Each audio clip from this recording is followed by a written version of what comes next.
the EU will come to its senses and sign a deal with the UK on financial services, a consulting giant has said. Professional services giant PwC, based in the City of London, claimed the bloc needs London because of the UK's position on the world stage. And John Garvey, PwC's global head of financial services, stressed any deal on financial equivalence would happen in the long term. Responding to comments made by the EU's Commissioner for Financial Services Mairead McGuinness, Mr. Garvey said, "There's going to be a strange relationship developing over time where the Europeans realize they need London. So, I think there will be some kind of deal because the continent will need access to the London market. I know there probably is an appetite on the UK side for us to sit down and get going. We are certainly very keen to do that, but we're not under pressure to do it." Ms. McGuinness said on Friday that Brussels wasn't under any pressure to help city firms access its market. Brussels and London agreed to a Memorandum of Understanding last month, which acknowledged that talks between regulators would help satisfy the EU's concerns. This would make Brussels more likely to grant market access to British firms, which is referred to as equivalence in a post-Brexit financial services deal. A new review by PwC said the UK was now the fourth most attractive growth target to global CEOs due to its post-Brexit position. The review, which surveyed 5,050 CEOs in 100 countries and territories in January and February 2021, revealed 11% of CEOs globally selected the UK as one of their top 3 targets, up from 9% in 2019. Kevin Ellis, chairman and senior partner at PwC UK, said, "The findings are a vote of confidence in certainty and stability, which have undoubtedly increased on the trade front." 4:30 a.m. update, Truss vows to tear down trade barriers as she launches new talks with $1. 1TN Economy, Liz Truss has launched trade talks with Indonesia, as the UK looks to bolster post-Brexit ties with the $1. 1 trillion economy. Currently, there is no free trade deal between Britain and Indonesia. For the past 18 months, a joint trade review has been conducted to establish ways to increase trade. On Monday, exploratory talks were launched between Ms. Truss and her Indonesian counterpart Muhammad Lutfi on agreeing a trade deal. Ms. Truss said, by 2050 Indonesia is predicted to be one of the top 5 economies globally. 3:10 a.m. update, Brexit. Britain urged to look to South America and Africa for trade. Brexit. Britain has a bright future ahead of itself and should be less focused on Europe and instead turn its attention to Africa and South America, an expert has said. Senior fellow at Centre for Brexit Policy think tank, Catherine McBride insisted that Britain should not consider the EU as direct competition. Speaking to Express.co.uk, The Economist said the EU was now old news. She insisted new trade relationships should be focused on countries in Africa and South America. 1:05 a.m. update, Boris Johnson urged to press EU to pay for NATO under new security plans. The Prime Minister has been urged to push EU nations to pay for their own defence through NATO rather than rely on the UK and US. Director General of the think tank Centre for Brexit Policy, John Longworth insisted the UK should no longer be paying for the protection of European nations. Speaking to Express.co.uk, Mr. Longworth claimed for too long EU nations have relied on the US and UK to protect them. He argued that as Brexit Britain moves forward, Boris Johnson must push the nations to pay into NATO adequately and be more self-sufficient. 12 a.m. update, Britain's attack incompetent EU as flaws exposed by COVID stats, should be ashamed. Britons have attacked the incompetent European Union as devastating new COVID statistics have been revealed in a report. Experts from Facts for EU, a pro-Brexit think tank, have warned citizens in EU countries are 15 times more likely to die of COVID than people in the UK, based on a 7-day rolling average. Express.co.uk readers shared their anger at the bloc for letting the death rates get so bad in its 27 nations, while the UK prioritized ensuring citizens received jabs to help beat the pandemic. One person wrote, "I do so hope that all EU countries look elsewhere for vaccines other than the EU system for their citizens sake and get them vaccinated as quickly as possible."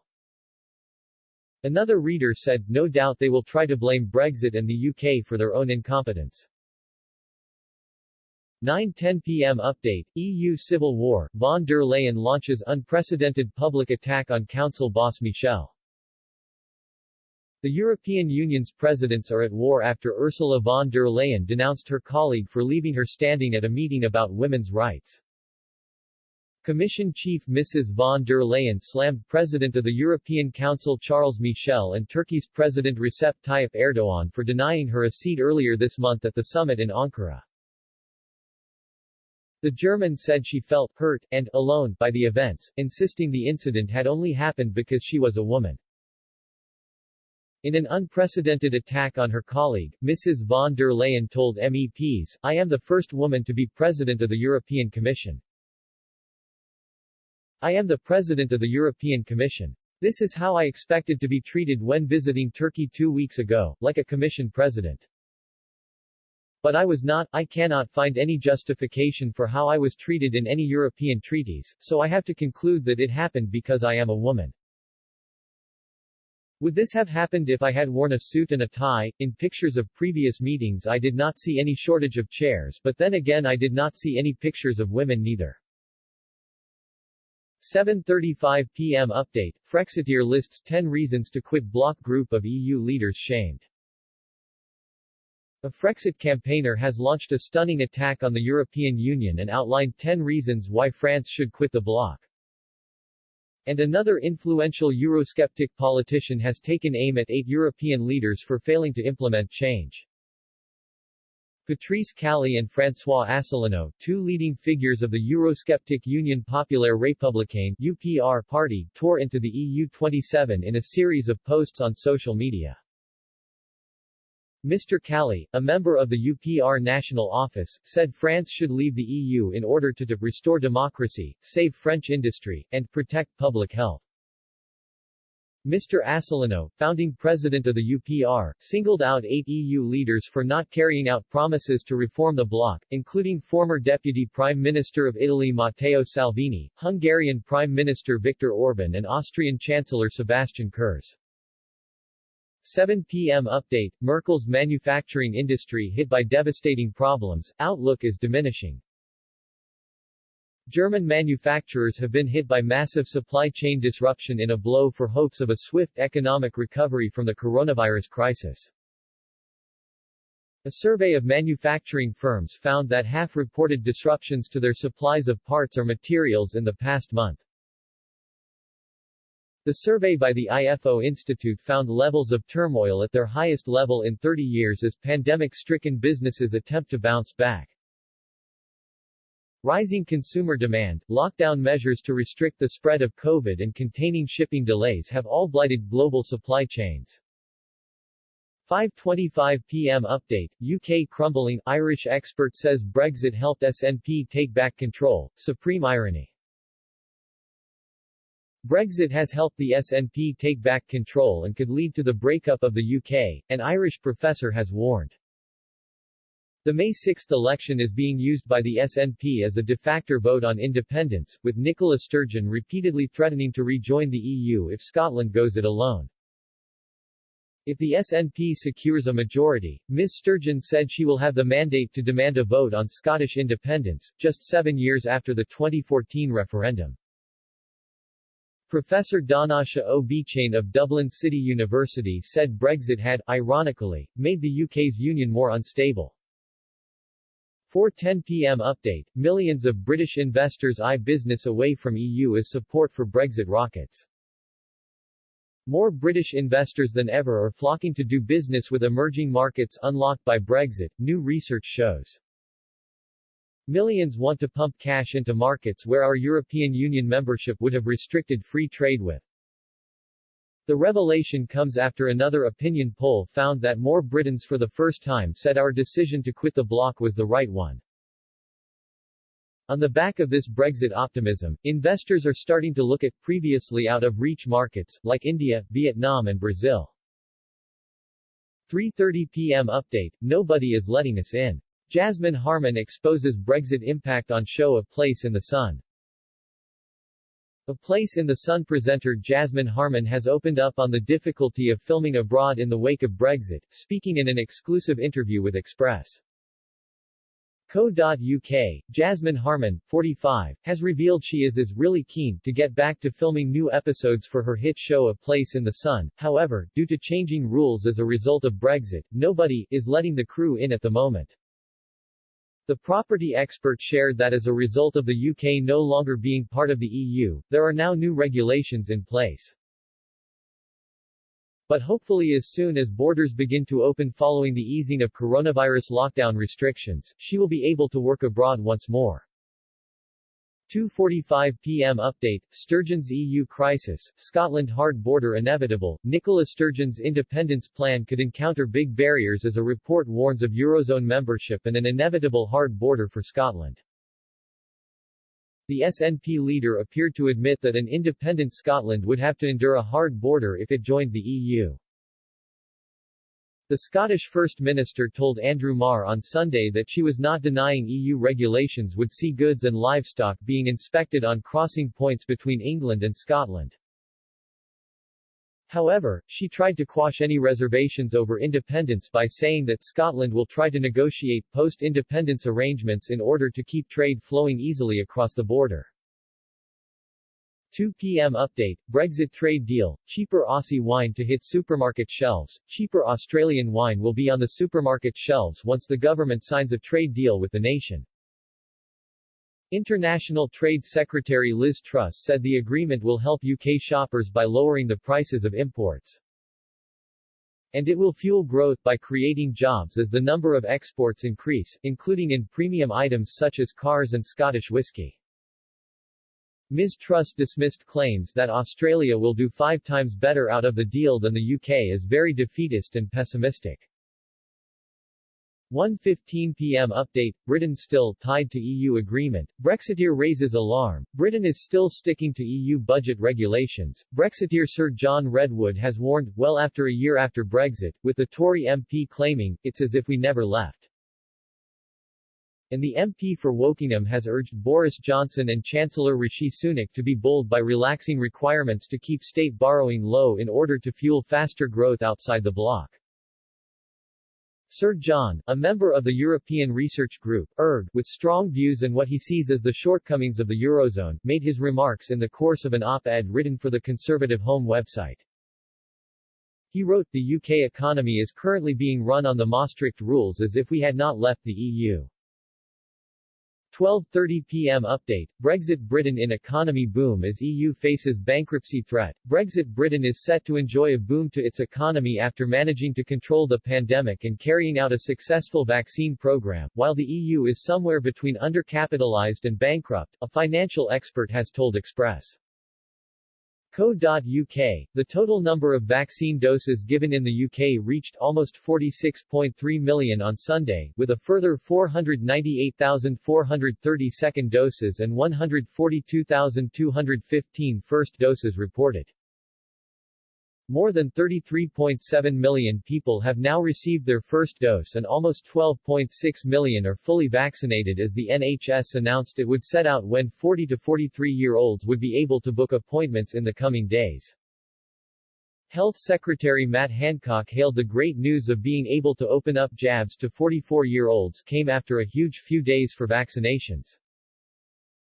11:45 a.m. update, Rejoiners unveil Brexiteers' Nightmare Scotland Manifesto. Rejoiners are demanding Scotland remain bound by Brussels rules as campaigners push for the SNP and other parties to pledge pro-EU policies ahead of next week's Holyrood elections. The European movement in Scotland earlier this month published its 15-point manifesto for parties to adopt in the Scottish election campaign. Among its demands are for parties to limit any negative impact of Brexit on public health by ensuring an adequate supply of medication and treatments. It comes despite Britain continuing to outpace the EU with its coronavirus vaccination program. 11 a.m. update, UK expats being punished by vindictive EU officials. Boris Johnson's Brexit deal has left UK citizens living in EU 27 countries at the mercy of vindictive and overzealous officials, a Brexiteer has warned. And Jane Addai, director of Get Britain Out, believes the European Parliament's ongoing delay in ratifying the trade agreement signed by Mr. Johnson in December should serve as a clear warning sign to the Prime Minister. The issue of the rights of UK expats after Brexit has become a particularly hot potato after March 31, the deadline for applications to the government's EU settlement scheme. In her weekly bulletin, Ms. Addai explained, while the EU Parliament continues to try and interfere and question our sovereignty, its own governments, France and Spain in particular, have categorically failed to hold up their responsibilities set out in the withdrawal agreement. 10:15 a.m. update, Cummings all-out attack bid to get Sunak into Downing Street. Dominic Cummings reportedly launched an all-out attack bid to get Chancellor Rishi Sunak into number 10 and oust Prime Minister Boris Johnson.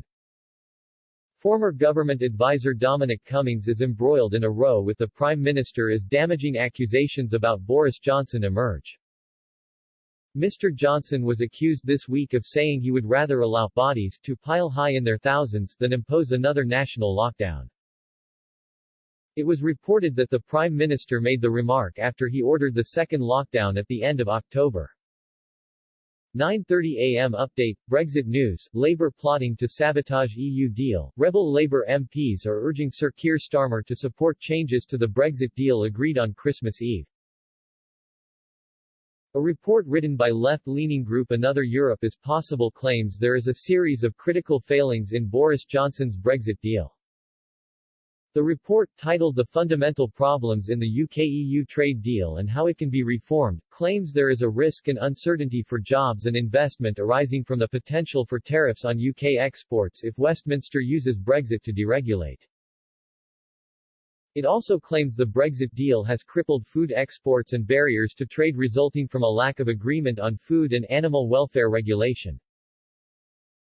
8:45 a.m. update, Brexit power grab, EU urges UK to play by their rules and sensational new border demand. Boris Johnson is resisting attempts by Brussels to lock Britain to the European Union's food safety in return for easing Brexit trade checks for Northern Ireland. The European Commission has told UK negotiators the bloc will drop demands for controls of food crossing the Irish Sea if Downing Street follows all EU plant, animal health, environment and food safety rules. Eurocrats have also claimed pets would be able to travel freely to Northern Ireland using the Pet Passport scheme, and the ban on British soil being shipped to the region would be lifted. Officials in Brussels are hoping this offer will unlock the row over the 2019 Brexit divorce deals protocol to avoid a hard border.